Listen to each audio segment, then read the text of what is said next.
বাংলা ভাষার বিদ্রোহের কবি, বাংলাদেশের জাতীয় কবি কাজী নজরুল ইসলামের ১২২তম জন্মদিন।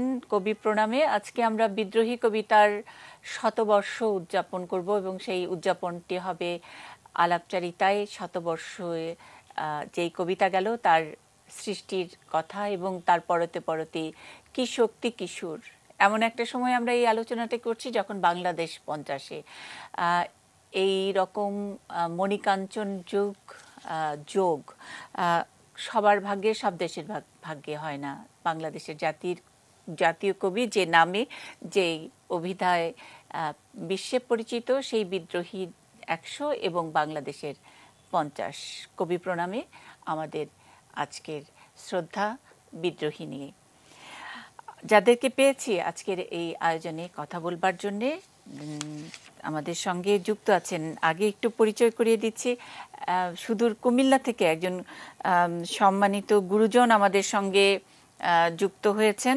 কুমিল্লার ঈশ্বর পাঠশালার শিক্ষক এবং ঐতিহ্যবাহী রামমালা গ্রন্থাগারের দায়িত্বপ্রাপ্ত কর্মকর্তা ইন্দ্র কুমার সিংহ।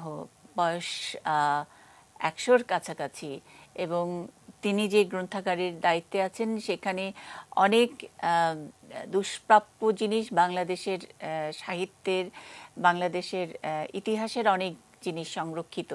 তার সঙ্গে তার বুকে সংরক্ষিত নজরুলের কিছু স্মৃতিচারণ, সেটাই তিনি আজকে করবেন। আমি জানি না এত দূর থেকে তিনি আমি ওইভাবে ধরে ধরে প্রশ্নও করতে পারবো না। তিনি যাই বলবেন সেটাই আমাদের আজকের এই কবি শ্রদ্ধায় আমরা নিবেদন করব। আমরা আর যাকে পেয়েছি অধ্যাপক ডক্টর বিশ্বজিৎ ঘোষ, আমরা তার নামেই তিনি পরিচিত। বাংলাদেশের খুব বরেণ্য ব্যক্তিত্ব, প্রাবন্ধিক গবেষক, রবীন্দ্র বিশ্ববিদ্যালয়ের উপাচার্য। আছেন ঢাকা বিশ্ববিদ্যালয়ের সঙ্গীত বিভাগের শিক্ষক ডক্টর সাইম রানা। এবং একজন তরুণের কাছ থেকে শুনতে চেয়েছিলাম যে এই সময় আসলে নজরুল চর্চা হয় কিনা। সঙ্গত কারণেই ঢাকা বিশ্ববিদ্যালয় আমাদেরকে বেছে নিতে হয়। এবছরই ঢাকা বিশ্ববিদ্যালয়েরও ১০০ হবে। এই সময় ঢাকা বিশ্ববিদ্যালয়ের বিশ্ব ধর্ম ও সংস্কৃতি বিভাগের শিক্ষার্থী দেবাশিস দাস নজরুল নিয়ে চমৎকার একটি প্রবন্ধ তার আজ ছাপা হয়েছে বিজনেস স্ট্যান্ডার্ড পত্রিকায়। আর আমরা কৃতজ্ঞতা জানাচ্ছি সকৃত নোমানের প্রতি, স্টুডিওতে এসে আমাদেরকে অনেকখানি স্বাচ্ছন্দ্য দিয়েছেন যাতে এই অনুষ্ঠানটি খুব চমৎকার করে আমরা করতে পারি। শুরুতেই আমরা কবি প্রণামে যাব। এই বিদ্রোহী কবিতা যেটা নিয়ে আলোচনা করতে চাই, আলোচনা শুনতে চাই, সেটার শুরুটা কিভাবে হয়েছিল খোঁজার চেষ্টা করেছেন। খুব অল্প হয়তো সময়, টেলিভিশনের নির্ধারিত ধরে দেওয়া ২ মিনিট সময় তো আর এত কথা বলা যায় না, কিন্তু যতটুকু খুঁজেছেন রেজওয়ান ফয়েজ, আমরা শুনে নিচ্ছি সেই রিপোর্টটি। বলবীর বল উন্নত মম শির, শিরে হারিয়া আমারি নত শির ওই শিখরে মাত্রের। দ্রোহ আর প্রতিবাদের আরো অনেক কবিতাই তো লিখেছেন কাজী নজরুল ইসলাম, তবে শুধু এক বিদ্রোহী কবিতার জন্যই তিনি বাঙালির চিরকালের বিদ্রোহী কবি। খোদার আসন আরশ ছেলিয়া উঠিয়াছে চির বিস্ময় আমি বিশ্ববিধাত্রী। বিদ্রোহী কবিতাকে একটু গভীরভাবে জানতে হলে এর সৃষ্টির সময়টির সাথে পরিচিত হতে হবে, জানতে হবে এর প্রেক্ষাপট। শুরুটা সেখান থেকেই করা যাক। ভারতীয় উপমহাদেশে তখন ব্রিটেনের উপনিবেশ। প্রথম বিশ্বযুদ্ধ সবেমাত্র শেষ হয়েছে। তরুণ নজরুল তার সৈনিক জীবন শেষ করে ফিরে এসেছেন কলকাতায়। বেছে নিয়েছেন সাহিত্য চর্চা, সাংবাদিকতা ও রাজনৈতিক আন্দোলনের এক ত্রিমুখী জীবন। ব্রিটিশ বিরোধী অসহযোগ আন্দোলনে সারা ভারতবর্ষ তখন টালমাটাল। নবযুগ পত্রিকায় তিনি নিয়মিত সাংবাদিকতা শুরু করলেন।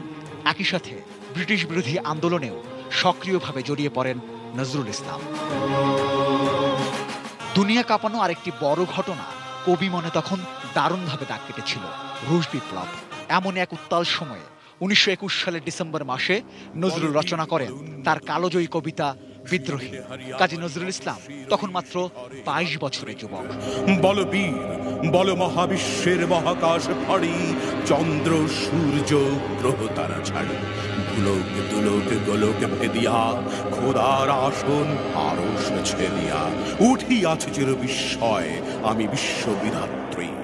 বন্ধু কমরেড মুজাফফর আহমেদের কলকাতার ৩/৪ সি তালতলা লেনের বাড়িতে এক নিদ্রাহীন রাতে সৃষ্ট হয় নজরুলের বিদ্রোহী। এই বিদ্রোহী কবিতাতেও সব জায়গায় এই যে একটা বিপ্লবী চেতনা পাওয়া যায়, যেখানে তিনি মানুষের মুক্তি কামনা করেছেন সর্ববন্ধন থেকে, সর্বনিপীড়ন থেকে, সর্বনির্যাতন থেকে, এবং এই চেতনা আসলে রুশ বিপ্লবের মাধ্যমে এসছে, এবং বিশেষ করে কমরেড মুজফফর আহমদের সাহচর্যে থেকে। নজরুল ইসলামের বিদ্রোহী কবিতা প্রকাশের সঙ্গে সঙ্গে রীতিমতো হইচই পড়ে যায়। ব্যাপকভাবে তিনি আলোচিত, সমাদৃত এবং সমালোচিত হন। পরাধীনতার শৃঙ্খলে আবদ্ধ থাকা ব্রিটিশ রাজের অনুগ্রহ প্রত্যাশী বাঙালি জাতিকে নজরুল এই কবিতার মাধ্যমে ভীষণভাবে নাড়া দিয়েছিলেন। শুরু হয় নজরুল যুগের। মহাবিদ্রোহীর অনুক্লান্ত আমি সেই দিন। সৃষ্টির 100 বছর পরেও আজকের এই আধুনিক বিশ্বেও নজরুলের বিদ্রোহী কবিতা এখনো কি সমান প্রাসঙ্গিক নয়? সকল অন্যায়, অবিচার আর শোষণের বিরুদ্ধে এখনো তো বাংলার প্রতিবাদ আশ্রয় খোঁজে বিদ্রোহী কবিতাতেই। আমি চিরবিদ্রোহী দিন, বিশ্ব ছাড়ায় উঠিয়াছি একা চির উন্নতশীল। রেজওয়ান ফয়েজ, 18 নিউজ, ঢাকা। আমি শুরুতেই ইন্দ্র কুমার সিংহর কাছ থেকে শুনতে চাই। আমি দর্শক আগে ক্ষমা চেয়ে নিচ্ছি, কুমিল্লাতে উনি আছেন এবং ওনার যে বয়স, আমরা যে টেকনোলজি ব্যবহার করি সেগুলোর সঙ্গে ওনার অভ্যস্ততা ইত্যাদি সবকিছু বিচার করেই ওনার কথা নিশ্চয়ই আপনারা শুনবেন বা বোঝার চেষ্টা করবেন। আমি তেমন কোনো প্রশ্ন রাখছি না। ইন্দ্র কুমার সিংহ, আপনাকে শ্রদ্ধা জানাচ্ছি।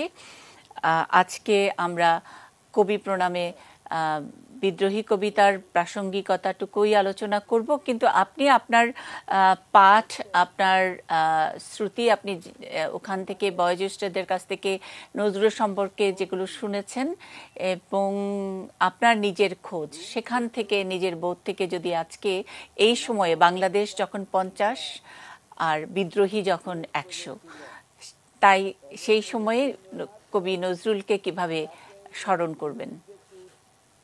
এই পত্রিকার জন্য উৎসাহান্বিত করতেন।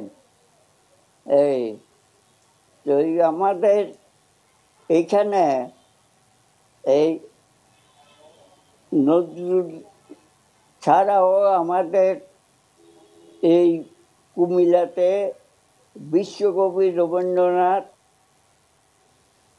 1923 সনে অভয় আশ্রমে আসেন এবং আমাদের ছাত্র রামবালা ছাত্রাবাস, রামবালা গ্রন্থাগার এগুলি পরিদর্শন করেন এবং বিকালবেলায় মহেশাঙ্গনের মিটিং করে তিনি আগরতলাতে চলে যান। এই কুমিল্লাতে তখন এই জনগণের খুব উৎসাহ ছিল এবং বিভিন্ন এই সাহিত্যিক এবং বিশেষত আমাদের জাতীয় কবি নজরুল, যার বিদ্রোহী কবিতাটি অত্যন্ত মানুষের কাছে প্রেরণাদায়ক ছিলেন। তো সেটি হচ্ছে, যবে উৎপীড়িতের কন্দনর আকাশে বাতাসে ধ্বনিবে না, অত্যাচারের খর্গ কৃপান ভীম রণভূমে রড়িবে না। আমি সেই দিন হব ক্ষান্ত, যবে উৎপীড়িতের কন্দনর আকাশে বাতাসে ধ্বনিবে না, অত্যাচারের খর্গ কৃপান ভীম রণভূমে রণিবে না। এই তো তখন ছেলেবেলেদের মধ্যে মাঝে মাঝে এই যে সভা সমিতি হইতো, কবির কবিতা তারা পাঠ করত। একাধিক ব্যক্তি, একাধিক ছেলে কবিতা পাঠ করত এবং উৎসাহ। কবি যখন অসহযোগ আন্দোলন উপলক্ষ কুমিল্লাতে তিনি ছিলেন এবং এই রাস্তা দিয়ে হেলে দুলে গান করতে করতে এই যেতেন। তা দেখে ছেলেরা খুবই উৎসাহান্বিত হইত। এই কি রে, আপনার আর কোনো স্মৃতির কথা, বিদ্রোহী কবিতার 100 বছর এবং বাংলাদেশের 50 বছরে আমরা সেই 100 বছর ক্ষণটি উদযাপন করতে যাচ্ছি, বিদ্রোহী নিয়ে, নজরুল নিয়ে আর কি কিছু বলবেন? আমরা আগেই বলেছি, দর্শকদের কাছ থেকে আমি ক্ষমা চেয়ে নিচ্ছি, এরকম একজন বয়োজ্যেষ্ঠ মানুষ, তিনি শুধু তার শ্রদ্ধা জানাতে চেয়েছেন এবং তাকেও আমরা শ্রদ্ধা জানাতে চেয়েছি আজকের এরকম একটা দিনে। আমরা নজরুল প্রসঙ্গে যাই, কোনো এক পর্যায়ে হয়তো আবারও ইন্দ্রমোহন সিংহকে শুনবো। অধ্যাপক ডক্টর বিশ্বজিৎ ঘোষ যদি বিদ্রোহী, বাংলাদেশের 50, বিদ্রোহীর 100 এবং আমরা বঙ্গবন্ধুর জন্মশত বর্ষ উদযাপনের মধ্যেই আছি, তিনটিকে একসাথে করে বাংলাদেশের বোধ নিয়ে যদি কথা বলি, আর আমরা একটা খুব সহজ লাইন সবাই খুব গর্বের সাথে বলি যে বাংলাদেশের চেতনা মানে বাংলাদেশের চেতনাই নজরুল, এই চেতনাটা আমরা এই 50 বছরে কতটুকু শানিত করতে পেরেছি? কাজী নজরুল ইসলাম জন্মগ্রহণ করেছিলেন আজ থেকে 122 বছর পূর্বে। তার মৃত্যু হয়েছে সেও 45 বছর অতিক্রান্ত। তবু প্রতিদিন নজরুল আমাদের কাছে প্রাসঙ্গিক। তার এই প্রাসঙ্গিকতা একটা বড় উৎস তার বিদ্রোহী কবিতা, যে বিদ্রোহী কবিতার শতবর্ষ আজকে 2021 সালে। 1921 সালের ডিসেম্বর মাসে লেখা হয়েছিল বিদ্রোহী। কলকাতার 3/4 তালতলা লেনের দ্বিতল একটি বাড়িতে এক বৈঠকে কাঠ দিয়ে নজরুল লিখেছিলেন বিদ্রোহী কবিতা। তারপর অতিক্রান্ত হয়েছে শতবর্ষ। বিদ্রোহীর যে মূল বাণী, সেই বাণী ঔপনিবেশিক সাম্রাজ্যবাদী শক্তির বিরুদ্ধে প্রবল প্রাণ নজরুলের বিদ্রোহ, সেই বাণী শাস্ত্রাচার, লোকাচার, সাম্প্রদায়িক শক্তির বিরুদ্ধে বিদ্রোহ, এবং সেই বাণী শৃঙ্খল পরা আমিত্বকে মুক্তি দেওয়ার জন্য বিদ্রোহ, বহুমাত্রিক সেই বিদ্রোহ। সমকালে কাজী নজরুল ইসলাম ঔপনিবেশিক শক্তির বিরুদ্ধে যুদ্ধ করার মতন, সংগ্রাম করার মতন রাজনৈতিক সংগঠনের শক্তির অভাব উপলব্ধি করেছেন। দুটো বৃহৎ রাজনৈতিক দল, ভারতীয় জাতীয় কংগ্রেস এবং মুসলিম লীগ, পরস্পর বিবাদে লিপ্ত। একটি দল, দুটি দলই সাম্প্রদায়িক রাষ্ট্র গঠন করার জন্য উন্মুখ। সেই সময় নজরুল প্রত্যাশা করেছেন ঔপনিবেশিক শক্তির বিরুদ্ধে রুখে দাঁড়ানো। সেই সময় নজরুল প্রত্যাশা করেছেন যুব সমাজের কাছে এই অপশক্তিকে পরাভূত করা কিভাবে যায়। নজরুলের সামনে তখন শক্তি ছিল না। এই শক্তির অভাবটি পূরণ করার জন্য তিনি হাত বাড়িয়েছিলেন ভারতীয় পুরাণের দিকে, তিনি হাত বাড়িয়েছিলেন পশ্চিম এশিয়ার ইতিহাস ঐতিহ্যের দিকে। এবং একটি উদ্ধৃতি আছে, একটি প্রসঙ্গ আছে, অরফিয়াস যিনি গ্রিক পুরাণের একটি চরিত্র। তাহলে ভারতীয় পুরাণ, পশ্চিম এশিয়ার ইতিহাস ঐতিহ্য এবং গ্রিক পুরাণ, এই ত্রিমাত্রিক শক্তি উৎস থেকে শক্তি সঞ্চয় করে নজরুল রুখে দাঁড়ানোর চেষ্টা করেছিলেন তার বিদ্রোহী কবিতার মধ্যে। এবং তার বিদ্রোহীর মধ্যে আছে অত্যাচারীর বিরুদ্ধে, শোষকের বিরুদ্ধে, শাসকের বিরুদ্ধে প্রবল শক্তি নিয়ে যুদ্ধে ঝাঁপিয়ে পড়া। আর আজকে বাংলাদেশের 50 বছর, বাংলাদেশের জন্মের সাথেও কিন্তু নজরুলের বিদ্রোহী কবিতার চেতনাটা ওতপ্রোতভাবে বিজড়িত। কেননা বাংলাদেশের জন্মও কিন্তু ঔপনিবেশিক শক্তির বিরুদ্ধে, সাম্প্রদায়িক শক্তির বিরুদ্ধে, শাস্ত্রাচার লোকাচারের বিরুদ্ধে বিদ্রোহের সূত্র থেকেই বাংলাদেশের জন্ম। কাজে সেই সূত্রে আমরা অনায়াসেই নজরুলের কবিতার সঙ্গে বাংলাদেশের জন্ম উৎসটাকে একাকার করে দেখতে পারি। আর এর সঙ্গেই আমাদের জাতির পিতা বঙ্গবন্ধু শেখ মুজিবুর রহমানের প্রসঙ্গটি আপনি উত্থাপন করেছেন, সেটিও একাকার হয়ে যায়। কেননা 55 বছরের এই জীবনটি আসলে বিদ্রোহের জীবন, সংগ্রামের জীবন, এবং তার বিদ্রোহের মধ্য দিয়ে, তার সংগ্রামের মধ্য দিয়ে, তার আত্মত্যাগের মধ্য দিয়ে একটি স্বাধীন সার্বভৌম জাতি রাষ্ট্রের জন্ম হয়েছে। সুতরাং আমি আজকে এইভাবে দেখতে চাই যে বিদ্রোহীর শতবর্ষ, বঙ্গবন্ধুর জন্ম শতবর্ষ এবং বাংলাদেশের 50 বছর আসলে ওতপ্রোতভাবে বিজড়িত, একটির সঙ্গে আরেকটি সম্পর্কিত, একটি অপরটির পরিপূরক, কোনোটি থেকে কোনোটি বিচ্ছিন্ন নয়। এবং এই অবিচ্ছিন্নতায় বিদ্রোহী কিংবা বঙ্গবন্ধু কিংবা বাংলাদেশ, এই আমার মজা হচ্ছে এই যে তিনটি শব্দের মধ্যে ব দিয়ে শুরু, বাংলাদেশ, বঙ্গবন্ধু, বিদ্রোহী, এই তিন ব একাকার হয়ে যায়। এই তিন বয়ের মধ্যে অসূত্রটাই আমাদের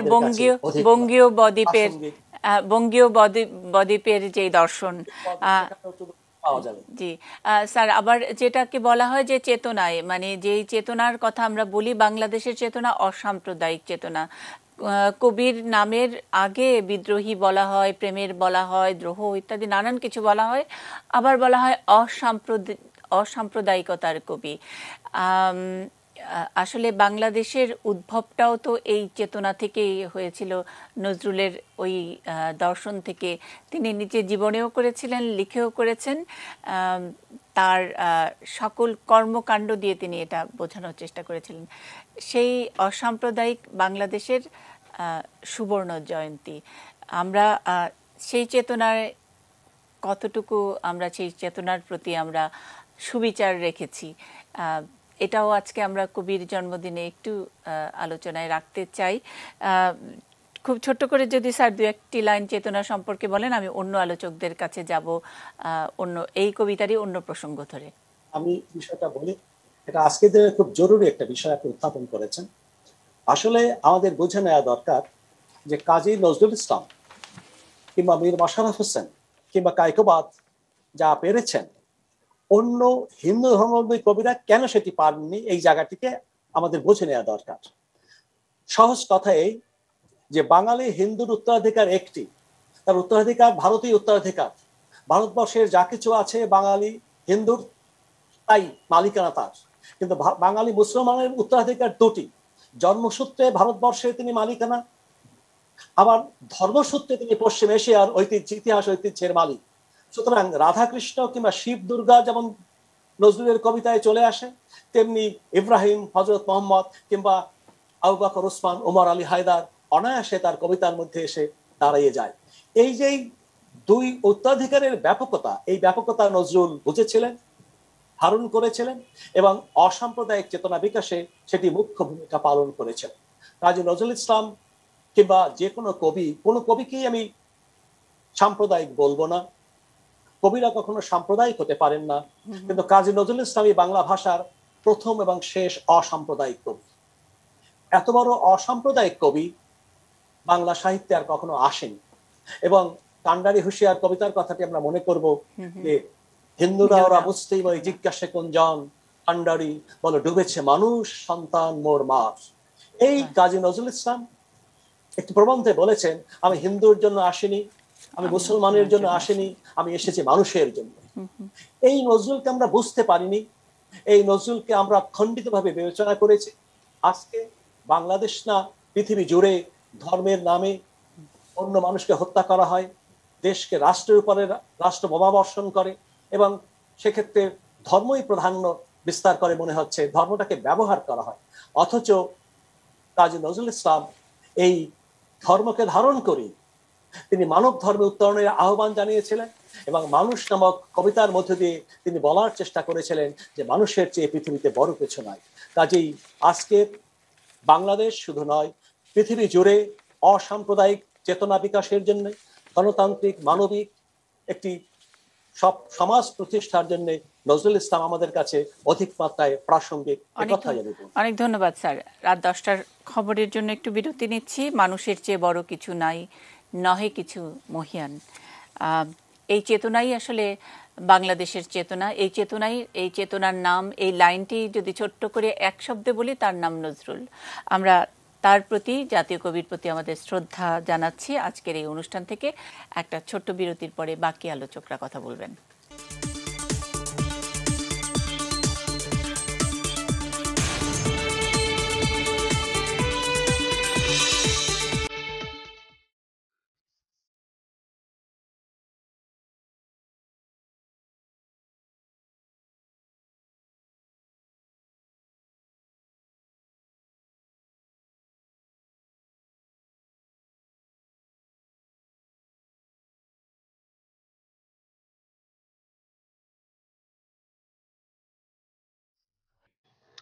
বিদ্রোহী কবিতায় ৭৮ বার আমি, আর একেবারে সরাসরি আমি শব্দটি, আর একটু সর্বনাম মম ইত্যাদি এরকম সর্বনাম সহ ১৪২ বার। তারপরেও আমরা আসলে খুঁজি এই আমিটা কি। যদিও এই কবিতার মধ্যেই নজরুল বলেন যে আমি উন্মাদ, আমি চিনেছি আমারে, আজিকে আমার খুলিয়া গিয়াছে বাদ। আসলে এটা কি চেনার পরের উল্লাস? এই আমিটা কি, বা এই আমিটাই বা কিসের? আমি সকৃত নোমান আপনার কাছ থেকে একটু শুনতে চাই। অনেক ধন্যবাদ। আজকে নজরুল জয়ন্তীতে যারা এই অনুষ্ঠান দেখছেন সবাইকে শুভেচ্ছা জানাচ্ছি। আমি আজকে এখানে স্টুডিওতে আসার আগে ভাবছিলাম যে কলকাতায় যখন কাজী নজরুল ইসলামের কবিতা লিখছেন, তিনি সাধারণত কবিতা লিখতেন দোয়াত এবং কলমে, আর এই কবিতাটা তিনি লিখছেন হচ্ছে পেন্সিল দিয়ে লিখছেন। কেন লিখছেন? মানে কোনো দোয়াত ঘোরটা যেন না ভাঙে, কলমে বারবার কালি নিতে গিয়ে দোয়াত থেকে যাতে ঘোরটা না ভাঙে, ওই কারণে তিনি পেন্সিল দিয়ে লিখছেন। তো আমি ভাবি যে কবিতা কি আসলে অতি প্রাকৃত কোনো ব্যাপার? মানে কোথা থেকে আসে কবিতা? মানে কোনো একটা অলৌকিক জায়গা থেকে কবির কাছে কবিতা আসে। এবং তিনি কবিতাটা শুরুই করছেন যেভাবে, বলবীর বল চির উন্নত মমশির, মানে যে অস্তিত্ববাদের যে ঘোষণা দিচ্ছেন তিনি, মানুষকে নিজের যে বিচ্ছিন্ন নয় মানুষ যে দুর্বল নয় মানুষ যে যার একটা ক্ষমতা রয়েছে, সেই ক্ষমতার বহিঃপ্রকাশ তিনি ঘটাতে চাচ্ছেন। এই আমি, এই মম কিন্তু নজরুল নয়, এটা হচ্ছে সমগ্র ভারতবাসীকে বলছেন তিনি, প্রতিটা ব্যক্তিকে তিনি বলছেন, প্রতিটি মানুষকে তিনি বলছেন। এই আমির মধ্যে দিয়ে এই মানে ইনার মি, আমরা যে ভিতরেই যে বাস করে বা ভিতরেই যে শক্তিটা প্রত্যেককে জাগাতে চাচ্ছে। এই প্রসঙ্গক্রমে আমি যদি একটু বলি যে তিনি বলছেন, এটা তো বিদ্রোহ কবিতা, আর দেখবেন মসজিদেরই পাশে আমার কবর দিও ভাই, এই যে আমায় কবর দিও ভাই, এই আমিটা কি নজরুল? আমরা কিন্তু ধরে নিলাম যে নজরুল বলেছেন, আকাঙ্ক্ষা ব্যক্ত করেছেন যে তাকে মসজিদের পাশে কবর দেয়া হোক।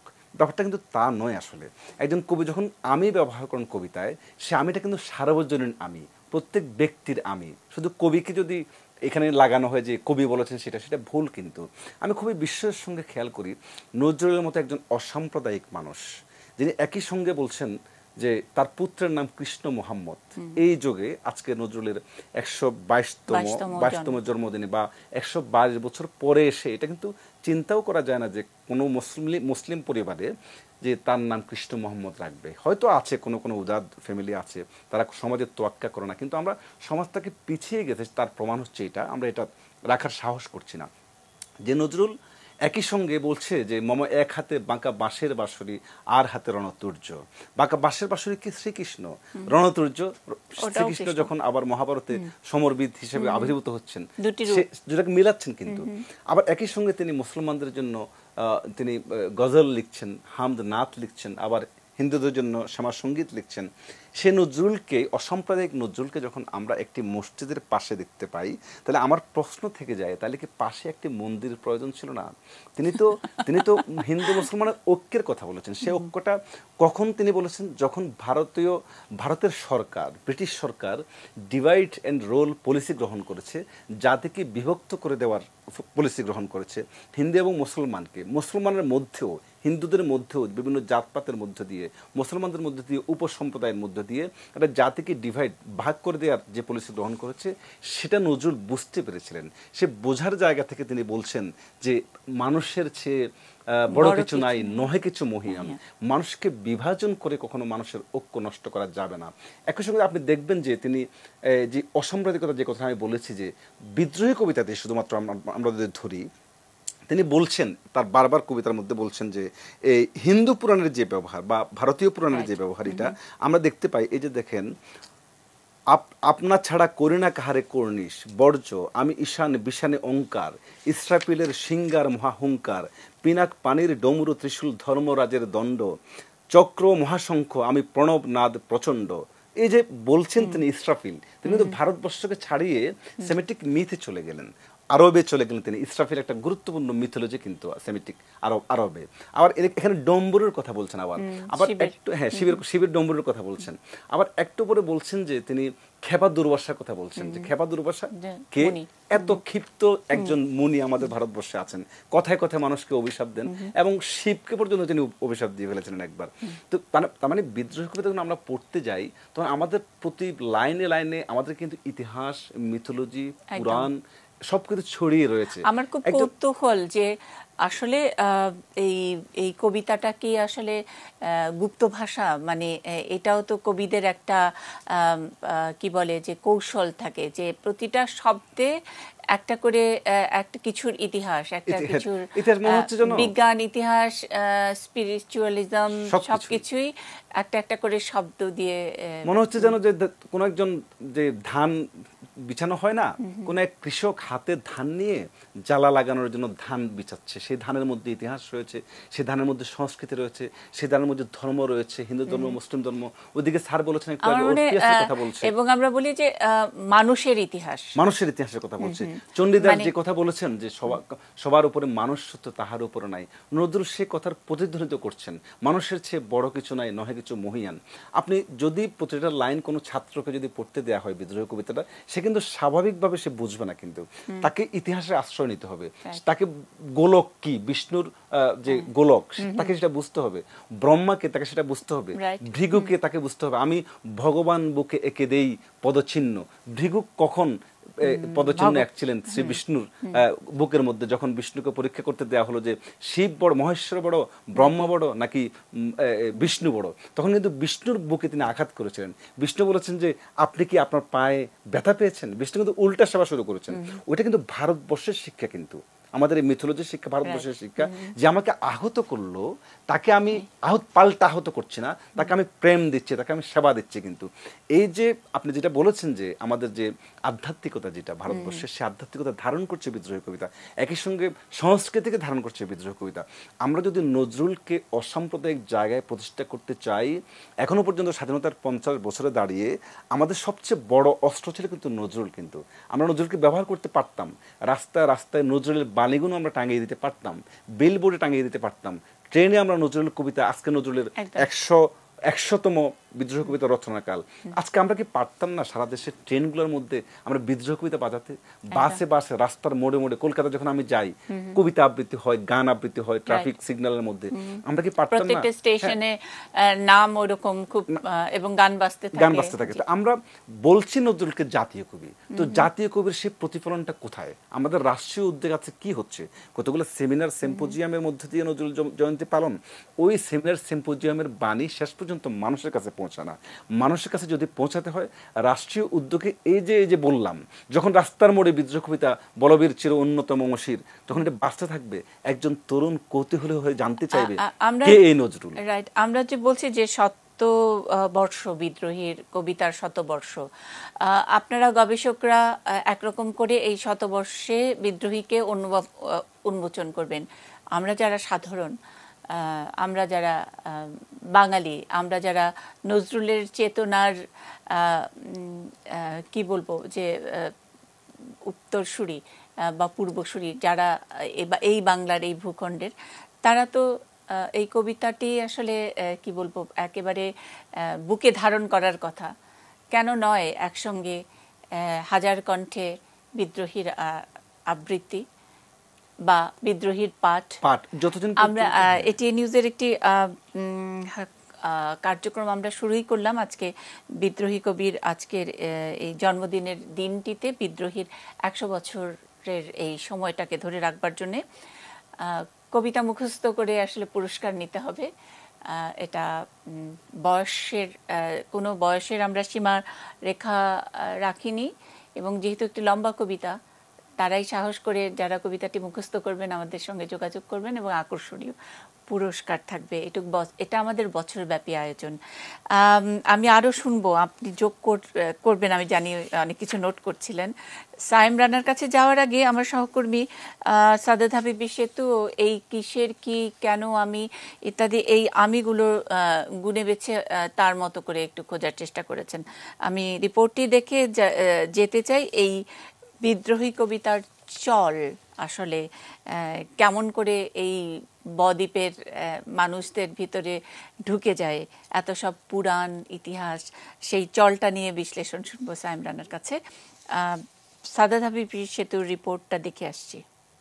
আমি চিরদুর্দমে দুর্বীরিত নৃশংস মহাপ্রলয়ের আমি নটরাজ, আমি সাইক্লোন, আমি বাংলার বিস্ময়কর ধ্রুপদী শিল্পী সৃষ্টি বিদ্রোহী।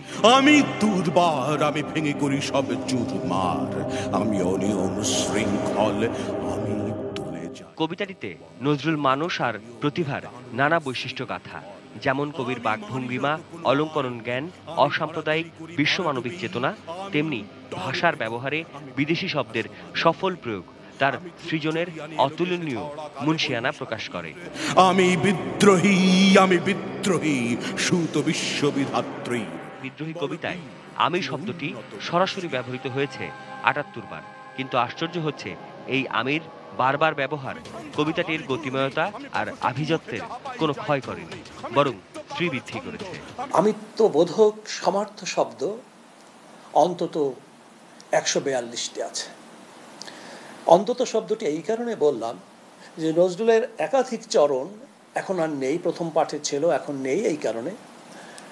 এবং সরাসরি আমি শব্দটি আছে ৭৮ বার, মম আছে, আমার আছে ইত্যাদি ইত্যাদি, ১৪০ বারের বেশি। নজরুলের বিদ্রোহীর আমিটায় কখনো মিলে গেছে বিশ্বের সব দ্রোহ আর শোষণের গল্প, আশ্রয় হয়েছে নিপীড়িত মানুষের। আর এই ১০০ বছরে বাংলা আর বাঙালি আটকে আছে, থাকবে এই আমিতে। আজ নজরুল ইসলামের আমি হচ্ছে ব্যক্তিত্বের সীমাহীন উল্লাস। আমিত্বের যে শৃঙ্খল ছিল, যে শৃঙ্খল থেকে বেরিয়ে এসেছিল গ্রিক পুরাণের মানে প্রমিথিউসের মতন, কাজী নজরুল ইসলাম তো এই প্রমিথিউসের মতন বেরিয়ে এসেছেন শৃঙ্খল পর আমিত্ব থেকে, এবং সেখান থেকে তিনি নতুন রূপে চেনেছেন। আমি আসলে সাম্রাজ্যবাদ, উপনিবেশবাদ এর বিরুদ্ধে যেমন যোদ্ধা, ঠিক একইভাবে তিনি যোদ্ধা শাস্ত্রাচার, লোকাচার, সাম্প্রদায়িক শক্তির বিরুদ্ধে। আমি চির দুরন্ত দুর্মদ, আমি দুর্দম, মম প্রাণের পেয়ালা হরদম হায় হরদম ভরপুর মদ। সাদাত হাবিবি সেতু, এটিএন নিউজ, ঢাকা। সায়েম রানা, আমি ঢাকা বিশ্ববিদ্যালয়ের শিক্ষক, সঙ্গীত বিভাগের শিক্ষক ডক্টর সায়েম রানা। আমি একটু আপনার কাছ থেকে এই বিদ্রোহীর চলটা জানতে চাই, কেমন করে বাঙালির হৃদয়ে ঢুকে যাওয়ার জন্যে এই কবিতার যে চল সেটা নিয়ে বলবেন, অথবা বিদ্রোহীর যে কোনো কিছু নিয়ে আপনি বলতে পারেন। খুবই চমৎকার বিষয়। প্রথমে আসলে আমি যে কথাটা বলতে চাই যে বিশেষ করে রবীন্দ্রনাথ নজরুলের বিদ্রোহী কবিতার চল তো একটা ট্র্যাডিশনাল, আমাদের যে ছান্দসিক কবিতার যে ধরন রয়েছে, ছান্দসিক কবিতার মধ্যে একটা ধনাত্মক যে ব্যঞ্জনা থাকার কথা, সেটাই আমরা লক্ষ্য করি। কিন্তু তার আগে আসলে আমাদের একটু দেখতে হবে যে শিল্প বিপ্লবের কোন ভঙ্গিটি আসলে নজরুলকে আকৃষ্ট করেছিল। সেই দিক যদি আমরা লক্ষ্য করি তাহলে আমরা প্রথমে দেখব যে রোমান্টিসিজম কিংবা এক্সপ্রেশনিজমের যে বিকাশ ঘটেছিল ১৯ শতকের সূচনা লগ্নে,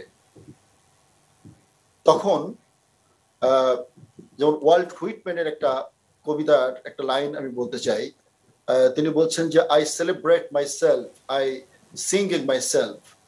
এখানে কিন্তু একটা মানুষের তার ব্যক্তি স্বাতন্ত্র্যবাদ বা ব্যক্তিত্বের প্রকাশ এবং এই ব্যক্তির প্রকাশের মধ্য দিয়ে সামগ্রিকতার প্রকাশ, সেটা কিন্তু 19 শতকের সূচনা লগ্ন থেকে হয়েছে।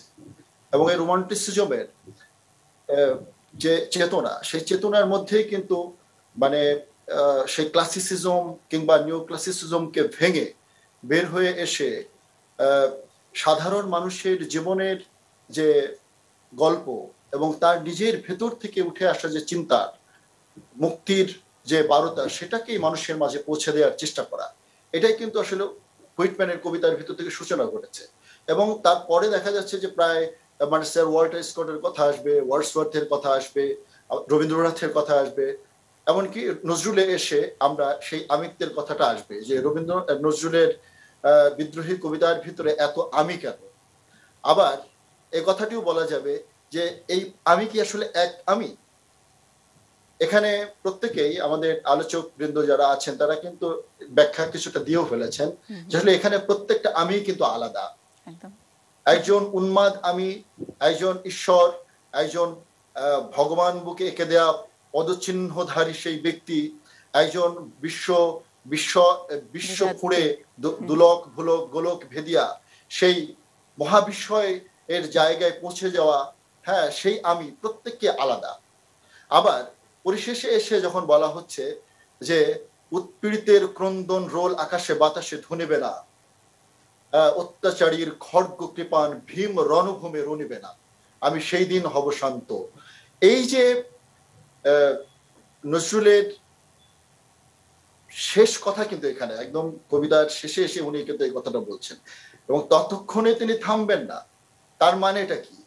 একজন নজরুল বিদ্রোহী কবিতা রচনা করেছেন, কিন্তু এর মধ্য দিয়ে তিনি কিন্তু ব্যাখ্যা করে গেছেন যে পৃথিবীর প্রতিটি সৃজনশীল মানুষ যে অবিরত সৃজনের মধ্যে থাকবে, সেও এই নজরুলকে ধারণ করবে, সেও সেই আমিত্বের শক্তি নিয়ে সে এগিয়ে যাবে এবং উৎপীড়নের বিরুদ্ধে যারা উৎপীড়ক সমাজ, উৎপীড়ক এবং উৎপীড়িত এই দুইটাই তো আসলে এই সমাজের চরিত্র। এই চরিত্রে উৎপীড়ক যারা, তাদের বিরুদ্ধে যতক্ষণ পর্যন্ত উৎপীড়িত দাঁড়াতে না পারছে এবং খড়গ কৃপান্নি খাড়া হতে না পারছে অত্যাচারীর বিরুদ্ধে, ততক্ষণ পর্যন্ত সংগ্রাম থামবে না। এই কথাটি কি আসলে এই আমিত্বের মূল কথাটি বলা হচ্ছে। আর আপনি যে কথাটা বললেন যে ছন্দ, আমি ছন্দের ব্যাখ্যা এখানে আমাদের গুরুজন পর্যায়ের আছেন, আমাদের বিশ্বজিৎ স্যার আছেন, উনি ছন্দ নিয়ে হয়তো কথা বলতে পারবেন। কিন্তু আমি যে কথাটা বলতে চাই যে আবার রোমান্টিসিজমে আসতে চাই। রোমান্টিসিজমের কিন্তু একটা খুব বড় একটা প্রসঙ্গ আছে, সেটাকে বলা হয় এক্সপ্রেসিভ কালার টোন এবং এক্সপ্যান্ডেড রেঞ্জ। মানে প্রত্যেকটা আমাদের যে পরিশীলিত শিল্প ভাবনা যেটা ক্লাসিসিজমের মধ্যে পায়, সেখান থেকে কিন্তু শ্রমিক সমাজ সেই বিপ্লবের মধ্য দিয়ে বের হয়ে এসেছিল। আমরা যখন একজন কৃষক, একজন শ্রমিক, একজন জেলে তাঁতি, মুঠে মজুর, তারা যখন স্লোগান করে তখন কিন্তু পরিমিতিবোধ থাকে না, তখন তাকে চিৎকার করতে হয়, তখন তাকে হাই রেঞ্জ এবং লো রেঞ্জ এবং অনেক ধরনের কালারের ব্যবহার করতে হয়। সেই কালারটাই কিন্তু এই কবিতার মধ্য দিয়ে উঠে আসে। আমরা কিন্তু যদিও এটা কবিতা, কিন্তু পরবর্তীতে অনেকেই এটা গানে রূপান্তর করেছেন, নানা ভাবে নানাজন নানা ধরনের সুর করেছেন, সেখানেও কিন্তু আমরা দেখেছি। অথবা যিনি আবৃত্তিকার, তারও কিন্তু কবিতায় উত্থান এবং পতনের নানা রূপ দেখা যায়। আমরা এখনো পর্যন্ত বিদ্রোহী কবিতার মতো এত স্বাচ্ছন্দ্য এবং এত শক্তিমান মেজাজের আবৃত্তি কিন্তু আসলে পায় নাই, ওই ধরনের কবিতাও পায় নাই। তার মানে কি? কবিতার মধ্যে ওই ধনাত্মক ব্যবহারটি চমৎকার ভাবে ফুটে উঠেছে। সেখানে উত্থান এবং পতনের খেলা, প্রতিটি মানুষ তার জীবন, বিশেষ করে সংগ্রামী জীবনের মানুষ প্রত্যেকটা মুহূর্তে কিন্তু উত্থান এবং পতনের মধ্য দিয়ে যায়। সেই উত্থান পতনের কিন্তু ভঙ্গি এই কবিতার মধ্যে রয়েছে। আসলে এটা একটা অর্কেস্ট্রার মতো, এই কারণেই যে সেখানে কখনো স্লো মুড, কখনো ফাস্ট মুড, কখনো মডারেট, কখনো হাই ফাস্ট হবে। এই যে মানে হয়তো উনি যদি অর্কেস্ট্রা মিউজিক তৈরি করতেন, তাহলে কিন্তু বেথোভেনের মতো কিংবা ওয়াগনারের মতো একটা কম্পোজিশন হয়ে উঠত। যেহেতু এটি কবিতার মধ্যে দিয়ে এসেছে, সে কবিতাটাও একটি মহাকাব্যিক ব্যঞ্জনা একটা ছোট্ট পরিসরে তিনি আনার চেষ্টা করেছেন। এই কারণেই এই কবিতাটি শত ব্যঞ্জনায় ব্যঞ্জিত হয়েছে বা অনুরঞ্জিত হয়েছে। ছন্দের কথাটা ডক্টর বিশ্বজিৎ ঘোষ বলবেন ঠিকই, এই আমি আমি মম ইত্যাদি, এবং যে যেভাবেই পড়ুক না কেন সবাই তো আর সব্যসাচীর মতো করে তো পড়তে পারবেন না, কিন্তু সাধারণ পাঠকও যেমন করে মনে মনে যখন পড়েন তখনও এক ধরনের একটা গ্রাফ তৈরি হয়, সেটা কখনো তার মতো একটা গ্রাফ তৈরি হয়। এটা আসলে এটা কি একটা শক্তির চিত্র, শক্তির গ্রাফ, আর এই আমিটাই কি আসলে আমার ভেতরকার শক্তি? এইসব প্রশ্ন থাকলেও আমরা ঢাকা বিশ্ববিদ্যালয়ের বিশ্ব ধর্ম এবং সংস্কৃতি বিভাগের শিক্ষার্থীর কাছ থেকে জানতে চাই যে এরকম একটি বিষয়ে ঢাকা বিশ্ববিদ্যালয়ের যে ছেলেটি পড়ছে তার কাছে নজরুল কি। তার আগে একটা বিরতিতে যাব, দেবাশিস দাসের কাছে যাবার আগে একটা ছোট্ট বিরতি নিয়ে নিচ্ছি।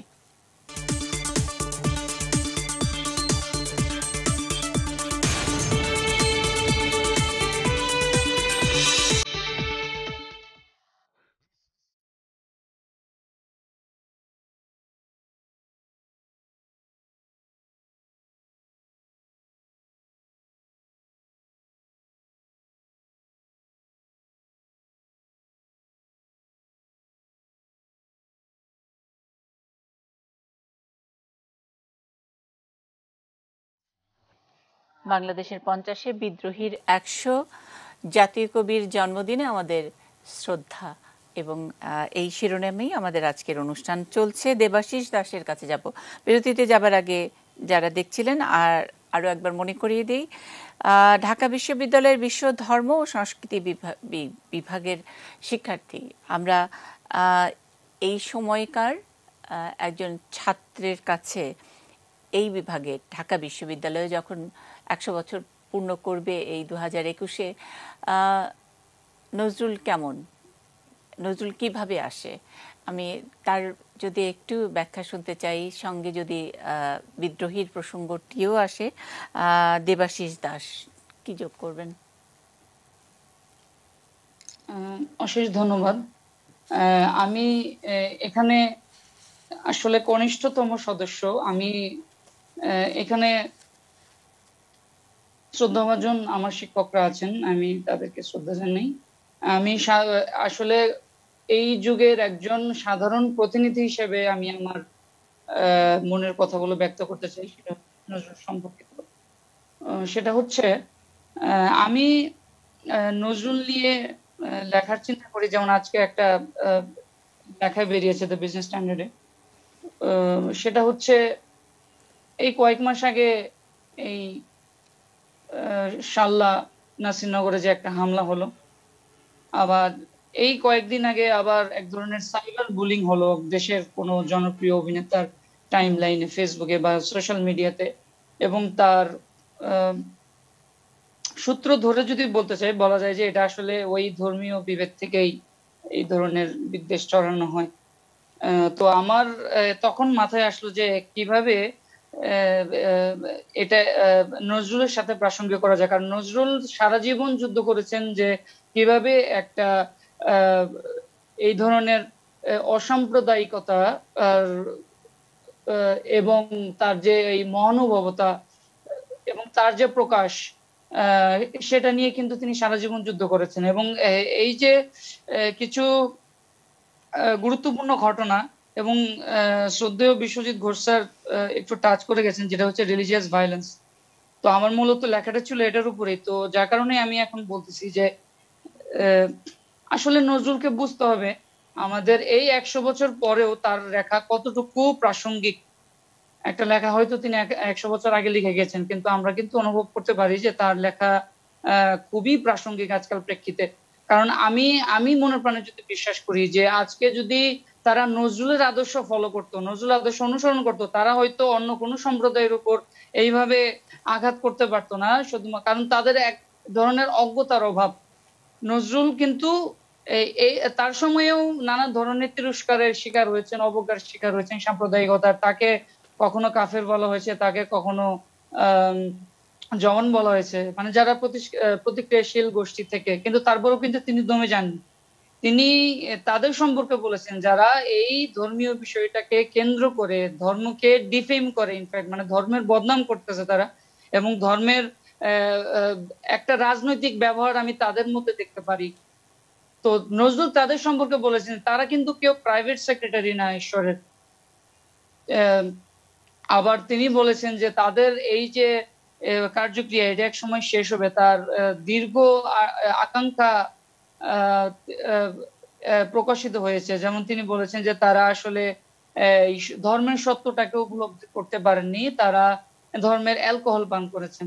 তো এই যে বিষয়গুলা এগুলা আমাদের মনে হয়েছে খুবই গুরুত্বপূর্ণ এবং এটা আমাদের বুঝতে হবে। নজরুল তার সারা জীবনে যেমন একটি ফার্সি প্রবাদ আছে, অনেকটা এরকমই তিনি বিশ্বাস করতেন যে মান আরাফা নাফসাহু ফাকাদ আরাফা রাব্বাহু। সেটা তার অর্থ এরকম যে যে নিজেকে জানে সে তার প্রভুকেও জানতে পারে, প্রভুকেও চিনতে পারে। তো আমরা কিন্তু আসলে বলে যাই যে সক্রেটিস তো বলে গেছেন যে নো দাই সেলফ, কিন্তু আমাদের ভতিরিও কিন্তু এই যে কাজী নজরুল ইসলাম আমাদেরই একজন, তিনিও কিন্তু একই ধ্বনি তার সময়ে ব্যবহার করে গেছেন, যা এখন কিন্তু খুবই প্রাসঙ্গিক আমার কাছে মনে হয়। কিংবা দেবাশিস, কখনো কি মনে হয় যে এই ফার্সি যেই শের বা নো দাই সেলফের মতোই বোধহয় বিদ্রোহী প্রতিটি লাইন, বিদ্রোহীর প্রতিটি লাইন ওইভাবে বাঙালির ভেতরে আসে, বাংলার ভিতরে এক ধরনের অবশ্যই অবশ্যই অবশ্যই কারণ বিদ্রোহী কবিতায় কবির যে কবি প্রতিভার যে স্ফুরণ এবং বিভিন্ন ধর্মীয় মানুষের এবং বিভিন্ন ধর্মের অনুষঙ্গ মেথোলজিক্যাল যে একটা মানে সফল ব্যবহার, আমরা কিন্তু বলতে পারি যে এই বিদ্রোহী কবিতার দ্বারাও আমাদের মুক্তিযোদ্ধারা তারাও কিন্তু এই নজরুল কবিতার দ্বারা অনুপ্রাণিত ছিলেন। বিদ্রোহী কবিতার কাছাকাছি আরেকটা কবিতা হয়তো কবি আল্লামা ইকবালের খুদি কবিতা স্মরণ করা হয়, কিন্তু আমার কাছে মনে হয় যে এই বিদ্রোহী কবিতা আসলে সবকিছু ছাড়িয়ে যায়, কারণ এরকম লেখা এখনো প্রভাবশালী, এটা খুবই চিন্তার অতীত আমার মনে হয় আমাদের এই জেনারেশনের ছেলেদের সাথে। তো আমার একটা ছোট আবদার থাকবে যে আমাদের এই যে সমাজ ব্যবস্থা, এই যে আমাদের শিক্ষাক্রম বা এই যে আমাদের শিক্ষার ব্যবস্থা যাই হোক না কেন, তো কিভাবে নজরুলকে প্রাসঙ্গিক করা যায় সেটা পাঠ্যপুস্তকের মধ্যে হোক বা যে কোনো ধরনের রাষ্ট্রীয় পৃষ্ঠপোষকতায় হোক বা গভর্নমেন্ট প্যাট্রনাইজেশন যাই কিছু বলি আমরা, তো এটা কিন্তু আমাদের স্থাপন করা দরকার। সেই কারণে বাংলাদেশের শিক্ষক সমাজকে কিন্তু সব থেকে গুরুত্বপূর্ণ একটা ভূমিকা পালন করতে হবে, কারণ তাদেরকে শেখাতে হবে কিভাবে। আচ্ছা, আমি আপনার বিষয়টা মানে আপনি যেই বিষয়ে পড়াশোনা করেন সেই বিষয়টার ব্যাপারে আমার একটু কৌতূহল বলেই আপনি আজকে আমাদের সর্বকনিষ্ঠ কি বলবো বয়সে ছোট আমাদের অতিথি, কিন্তু অতিথি হিসেবে আপনার সমান মর্যাদা। বিশ্ব ধর্ম এবং সংস্কৃতি বিভাগ, এখানে আসলে নজরুল আপনাদের সিলেবাসে নজরুল কতটুকু? আমাদের সিলেবাসে আসলে আমরা যখন ধর্ম পড়ি তো ধর্ম পড়ার সময় বড় জোর এই যে বিভিন্ন ধর্মের নজরুল যে এই যে শ্যামা সঙ্গীত রচনা করে গেছেন বা হামনাদ রচনা করে গেছেন, এই বিষয়গুলো খুবই প্রাসঙ্গিক, কিভাবে তিনি স্রষ্টার বন্দনা করেছেন। তো একজন সুফি হিসাবে হোক কিংবা একজন ভক্ত হিসাবে হোক কিভাবে করে গেছেন সেটা আমাদের খুবই প্রাসঙ্গিক। আচ্ছা, মানে এই সাবজেক্টে একাডেমিক স্টাডি, জি একাডেমিক স্টাডিজটার কথাই আমি বলছি, এবং এখানে অনেকটাই জুড়ে সিলেবাসে অনেকটা জুড়েই নজরুল অসাধারণ। আমাদের অনেক কিছুই মানে এই তরুণদের চেতনায় নজরুল আমাদের জানার আগ্রহ, এবং একজন দেবাশিস দাসী আসলে পুরোটা প্রতিনিধিত্ব করে বলে আমি মনে করি না। আমাদের তারুণ্যের চেতনায় যে বিদ্রোহের কথা বলি, যে যৌবনের সঙ্গে বিদ্রোহের যে একটা গাঁটছড়া আছে, সেখানে বিদ্রোহী কবিতা বা নজরুলকে কতটুকু জানে আমাদের এই তারুণ্য, সেটা নিয়েও কিন্তু আমার একটু প্রশ্ন থাকেই। স্যার ডক্টর বিশ্বজিৎ ঘোষ হয়তো যোগ করবেন। একটা বিরতিতে যাব, কিন্তু বিরতিতে যাবার আগে সবচেয়ে যখন বলি যে প্রেমের কবি, দ্রোহের কবি, কিন্তু এই বিদ্রোহের মধ্যেও তো প্রেমের কথা বলেছেন, সেই প্রেমের কথাটা আবার খুঁজে খুঁজে বের করেছেন সহকর্মী মফিদুল হক। আমরা তার স্টোরিটা দেখে বিরতিতে যাব। বিরতির পরে ডক্টর বিশ্বজিৎ ঘোষ কথা বলবেন, সাইম রানা যুক্ত করবেন, সকৃত নোমান্ত রয়েছেন আমাদের সঙ্গে। প্রথম বিশ্বযুদ্ধে ব্রিটিশ রাজের সেনাবাহিনীতে যোগ দিয়েছিলেন কাজী নজরুল ইসলাম। পোস্টিং ছিল করাচিতে। যুদ্ধ শেষে স্বাভাবিক জীবনে ফিরে আসেন নজরুল। তবে সৈনিক জীবনের অভিজ্ঞতা, বিশেষত কঠোর নিয়মকানুনের শৃঙ্খল প্রভাব ফেলে তরুণ নজরুলের মনোজগতে। বিশ্বযুদ্ধ চলার সময় নজরুল পরিচিত হন ইউরোপের সাংস্কৃতিক আন্দোলনের সঙ্গে। এরপর জানতে পারেন রুশ বিপ্লবের কথা। গবেষকদের মতে কাজী নজরুল ইসলাম সরাসরি কমিউনিস্ট আন্দোলনের সঙ্গে যুক্ত ছিলেন না বটে, তবে তার সাহিত্যে বিপ্লব আর সাম্যের জয়গানই মুখ্য ছিল সবসময়।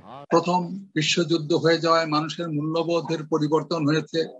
ধ্বংসের স্তূপের ভিতর দিয়ে সারা পৃথিবীর মধ্যে একটা ধ্বংস লীলার সৃষ্টি হয়েছে এবং সেই সময় রুশ বিপ্লবের ভেতর দিয়ে সাম্যবাদী চেতনার বিপ্লববাদের বিকাশ হয়েছে। নজরুলের মধ্যে আমরা একটা সৃষ্টিশীলতা পাই। সেই সৃষ্টিশীলতা হলো ধ্বংসের মাধ্যমে আসবে। তিনি যে বিনাশ করতে চান, তিনি যে ধ্বংস করতে চান, তিনি সেই ধ্বংস এবং বিনাশের মধ্য দিয়ে নতুন সৌন্দর্য সৃষ্টি করতে চান। সেই সৌন্দর্য হচ্ছে সাম্যবাদী শোষণমুক্ত সমাজের। সেই সৌন্দর্য হচ্ছে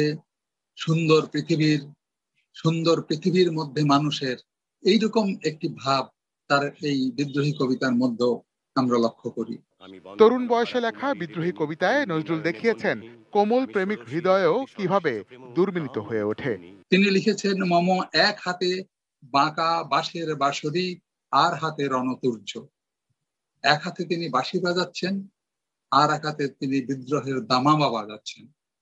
এই যে বাঁশি এবং বিদ্রোহের দামামা, এই দুটোর ভেতর দিয়ে তার প্রেম এবং মুক্তি চেতনার বৈশিষ্ট্য ফুটে উঠেছে।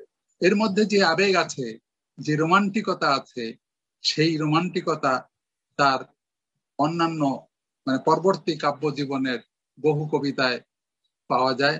এরকম একটি বিখ্যাত কাব্যগ্রন্থ হচ্ছে দোলন চাপা। এই গবেষকের মতে বিদ্রোহী কবিতায় আমরা যে নজরুলের দেখা পাই, কালের পরিক্রমায় নজরুলের সেই দর্শনই আরো পরিণত হয়েছে পরবর্তীতে রচিত সাহিত্যকর্মে। বিদ্রোহী রণক্লান্ত, আমি সেই দিন হব শান্ত।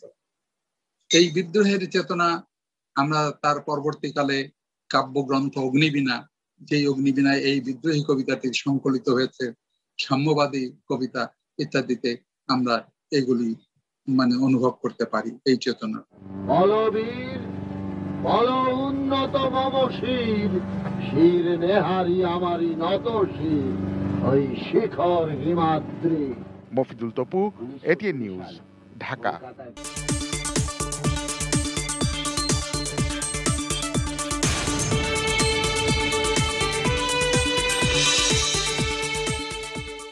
বাংলাদেশের 50 বিদ্রোহীর 100 আমাদের জাতীয় কবির জন্মদিনে কবি প্রণাম আমাদের এটি নিউজের পক্ষ থেকে। এই আয়োজনে একেবারে শেষ ভাগ অধ্যাপক ডক্টর বিশ্বজিৎ ঘোষ স্যার যোগ করবেন। খুব বেশি সময় হাতে নেই, আমার মনে হয় সাইমরানও 1-2 লাইন যুক্ত করতে পারেন, আর স্টুডিওর অতিথি সকৃত নোমান্ত আছেন।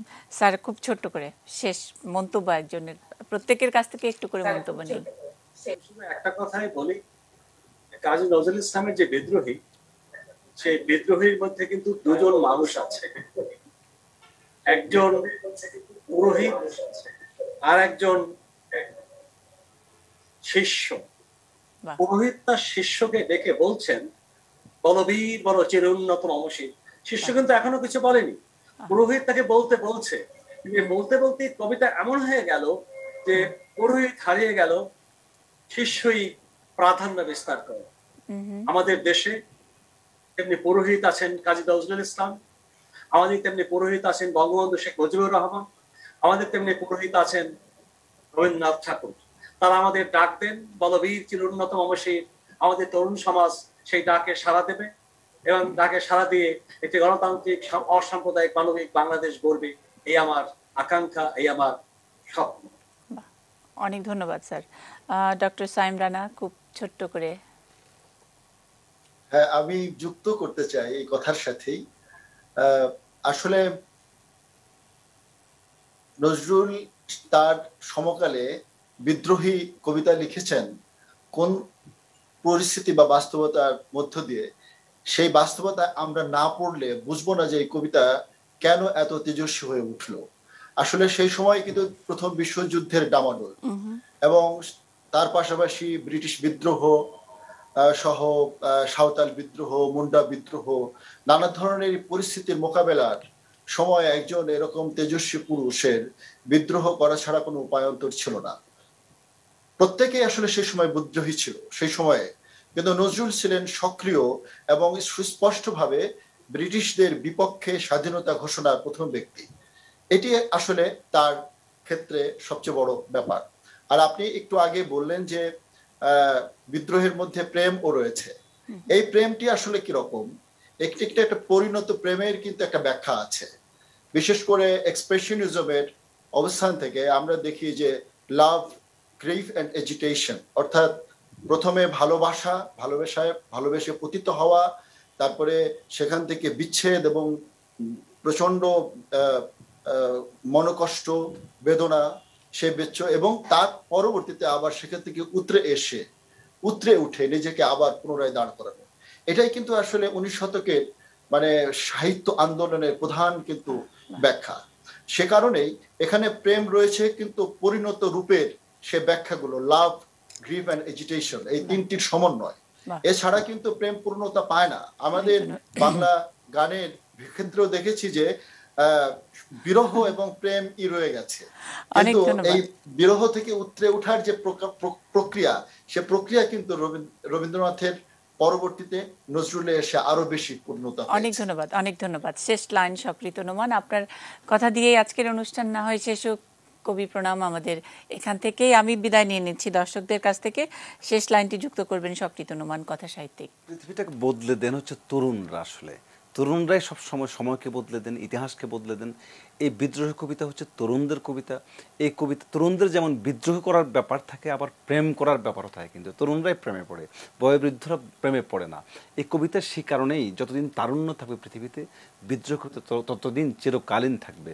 বিদ্রোহ কবিতার কখনো মৃত্যু হবে না। আসলে তারুণ্য তো চিরকাঙ্ক্ষিত, এবং বিদ্রোহ মানেই যদি তারুণ্য হয় তাহলে চিরকাঙ্ক্ষিত তারুণ্য আমাদের চাই বিদ্রোহের মাধ্যমে নিশ্চয়ই।